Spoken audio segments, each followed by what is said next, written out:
Hi everyone, my name's Jack Saunders and I'm going to be hosting, I think, what is going to be one of the most important and potentially exhilarating panel talks that I've ever done. Blaine of Mystery Jets has very kindly organised all of this.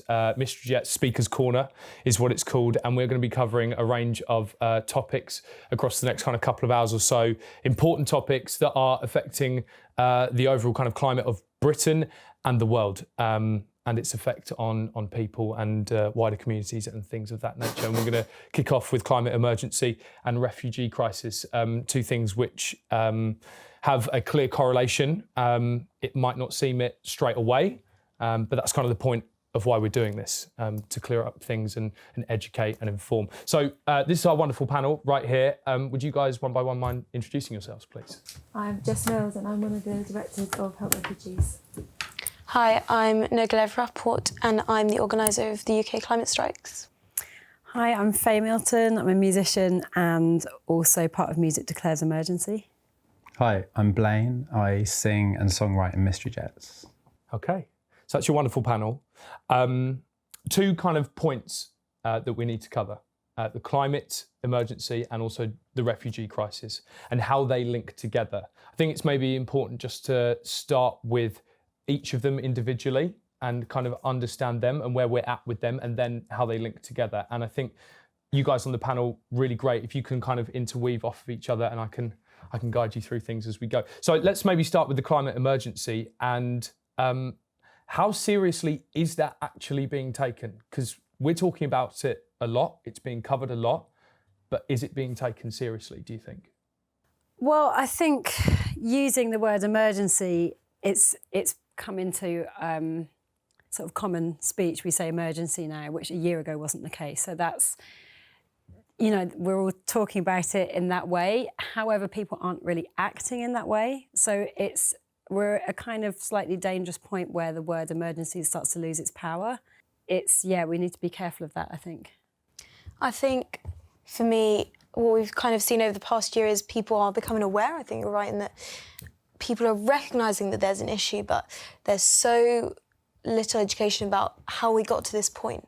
Like we talk about the fact that, it's the system, but we don't really talk about, 500 years of colonialism and imperialism and extractivism that brought us to this space. We don't talk about solutions, we don't talk about the Green New Deal, and we don't talk about things that are out there. Instead, I think media coverage is there. I think you're right in that we are considering it and it is in the media cycle regularly, but it's very easy to push it aside as this is happening, but if we just focus on the science, we can ignore it. And instead, actually, we need to be recognising, I think, that the science is our lives, so we need to be recognising that interconnectivity between science and politics, and I still think that's missing, and I think that's why it's so easy for governments to get away with not taking action on it. Do you think it is the most important issue that should be covered at the moment? Is it the number one issue right now, the climate? I don't think so, because all these issues that we're facing, and I think this is kind of what you wanted to get to, right? And the refugee crisis and the climate crisis they're the same issue. They're the same problem, and it stems from, again, centuries of people looking at the planet and at other people as resources, as commodities, as things to be objectified and used and taken and exploited. And so when we talk about issues, I remember seeing an article in The Guardian the other day, not the most right-wing of papers, but it was an article that was like, what would you solve first? Like homelessness, crime, global warming, and these are all the same problem. Whether that is here at home or whether it's international, it's from the same mindset of I'm here for perpetual profit, I'm here to keep making money, and I will do that at the expense of other people whilst using them. Okay, Jess, let's come to you and let's talk about the refugee crisis. I mean, that's something that's always been something of an issue, I suppose, and how we've dealt with that as a country. But I would suppose maybe look back to perhaps 2015, 2016 is when it really properly hit media coverage and when you personally actually started to feel like you needed to take some action. Is that right? Yeah, so Help Refugees was founded very much out of necessity. So we found ourselves in a situation autumn 2015, where we were sat at home watching an unprecedented human crisis unravel within Europe. And what we had on one side was the kind of inactivity and the kind of failure of the nation states to coordinate a meaningful response that was going to alleviate the suffering and of the people caught up in the crisis. You had that on one side. What you had on the other side was completely the opposite. This absolutely uprising of civil society, wanting to do whatever they could in a very, very human response to wanting to respond to the human suffering that they saw. And I guess we were those people too, initially. So my background is not in the humanitarian sector at all. By trade, I'm a singer and a songwriter as well. And our co-founder, Josie Norton, at the time was working in Coldplay's management. And so none of us had a humanitarian background at all. But we, like hundreds of thousands of people, just couldn't sit by and see what was happening without responding in some way. So initially, a core group of us just decided to try and raise some money, anything that we could to, and then we thought we'd package it up, send it over to Calais, where it would probably be received by the UN or, the Red Cross or one of the big agencies that surely were managing the crisis over there. Anyway, we started a hashtag and a crowdfunding campaign, just a very, very small thing on Twitter. We tried to raise £1,000. In a week, we raised £57,000, and we're receiving over 7,000 packages from Amazon wishlist a day. So within a couple of weeks, we've had to take over a huge, big storage space up in North London. And yeah, we're literally receiving 7,000 packages of stuff from people every day. We packaged it up into a massive lorry, and a huge lorry, thinking we just have a small van of stuff, and took it over to Calais, expecting to drop it off with a big agency who was managing the situation over there. We arrived and there was nothing there. There was no one there. There was no coordinated system there whatsoever. We found thousands and thousands of people living in what can only be compared to, it was like Armageddon. It was approaching winter. There was thousands of children living under tarpaulin, and there was nothing there at all. And so we couldn't leave. We basically then partnered with a local French organisation and we took all of the aid there and very quickly had to learn how to distribute, and basically within the next 3 months became informal camp management of the refugee camp in Calais.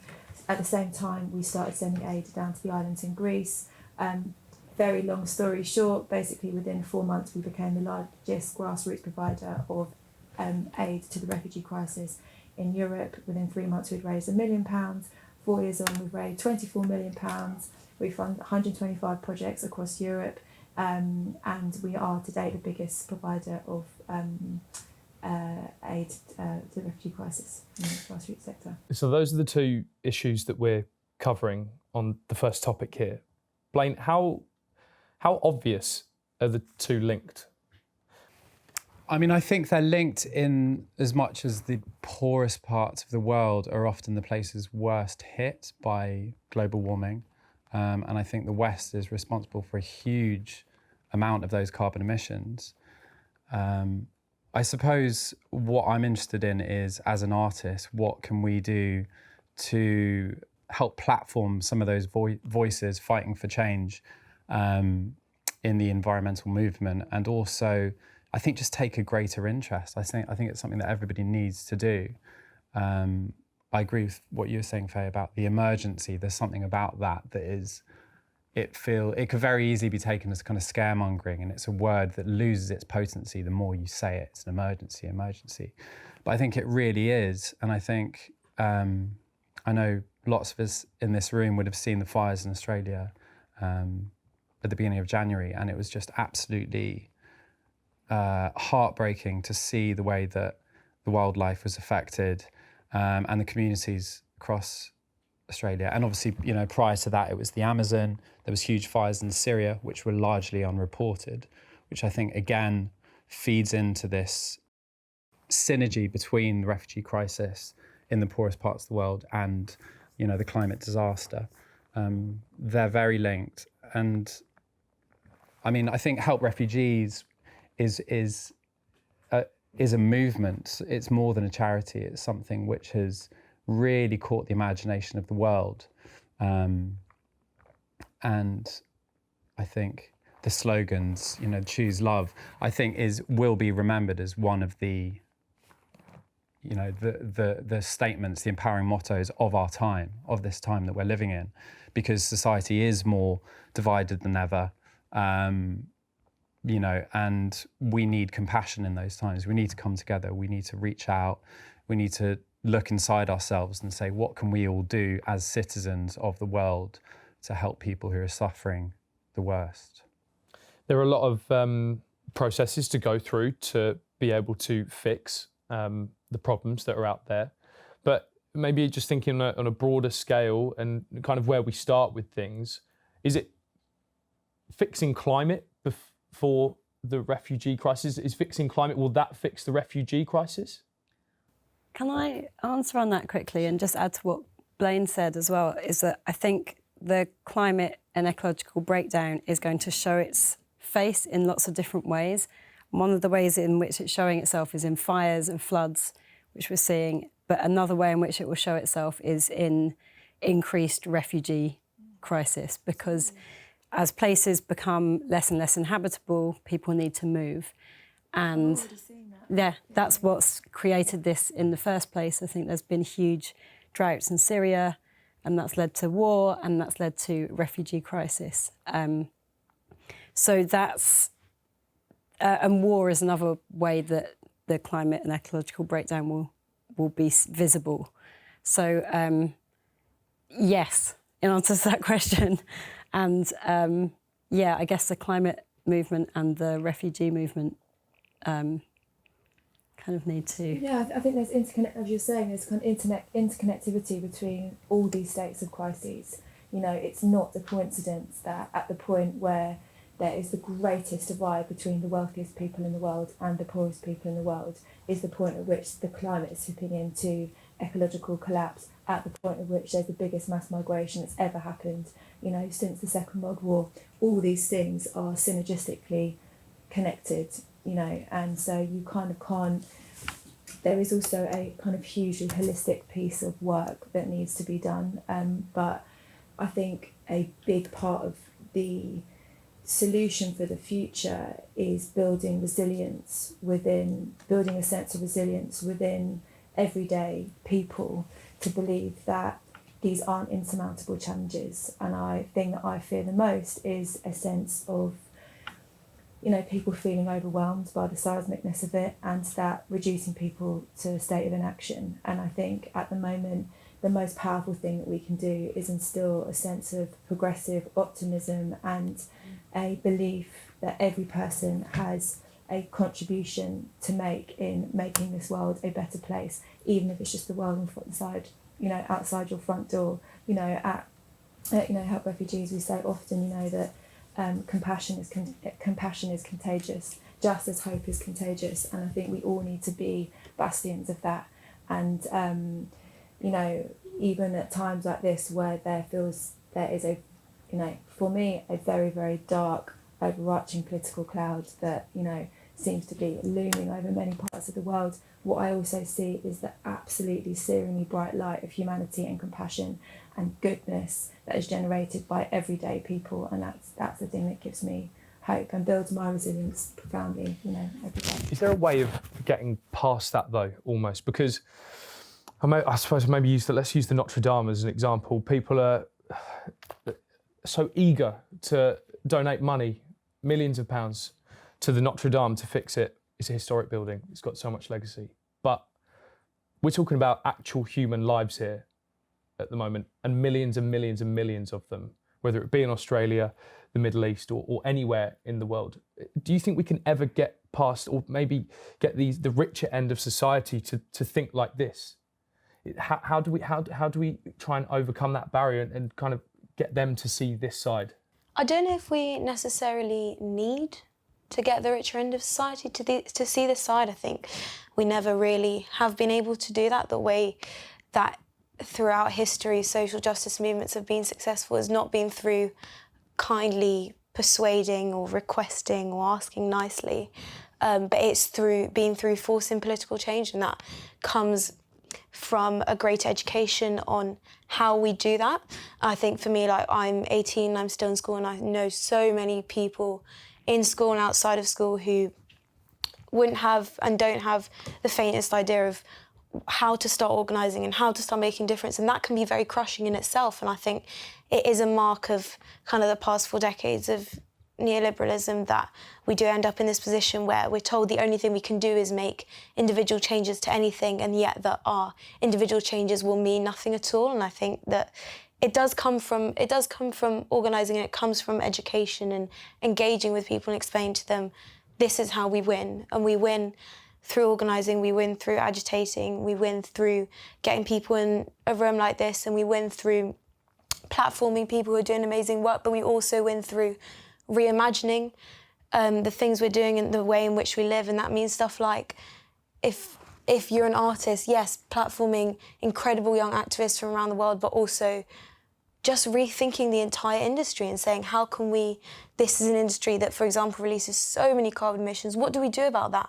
How do we increase equality in this industry? Do we have to take it into common ownership? What do we do? How do we decarbonise the streaming service? How do we do that? And that takes, I think, a great amount of imagination and hope, and that takes inspiration in itself. Britain, as a country, has a long history of, I think, being quite welcoming to political refugees and refugees in general, actually. Although recently, maybe that attitude has felt like it's changing a little bit due to the political landscape of things. How do you guys see it at the moment? Are we as welcoming as perhaps we should be? Have we ever been that welcoming? I think that, I mean, like, I came here when I was about 2, and like, I came here with, you know, not much English, but like, I'm a white person who is now fluent in English, and I don't have an accent, and I go to a nice school, and that's a lot of privileges that as an immigrant I've been very lucky to have. But Britain did not even welcome refugees from places that it colonised. And so I think that when we see it becoming more unwelcoming, perhaps that's more because it's infringing on us. But it is also relevant to and vital, I think, to remember that Britain has never been the most tolerant or nice of places. And I think, again, you know, we have to differentiate between the kind of macro political narrative versus, you know, the very, you know, the everyday, open-hearted decency of everyday people, you know. And I think if you look at the macro political picture, it is just so wholly depressing and difficult to live with at the moment. I mean, it's a kind of timely day to talk about it, as the Lords have just actually voted down the government's plans to scrap unaccompanied child reunification with their families in the UK, which is basically completely now taking off any commitment they have to unaccompanied child refugees off the table at all. And so it's a great thing that the Lords have voted that down, but inevitably it will go back to the Commons and they will win on it. But, you know, again, you have to constantly look to the decency that you and the goodness and the compassion that you see in everyday people, and let that be your North Star, you know. And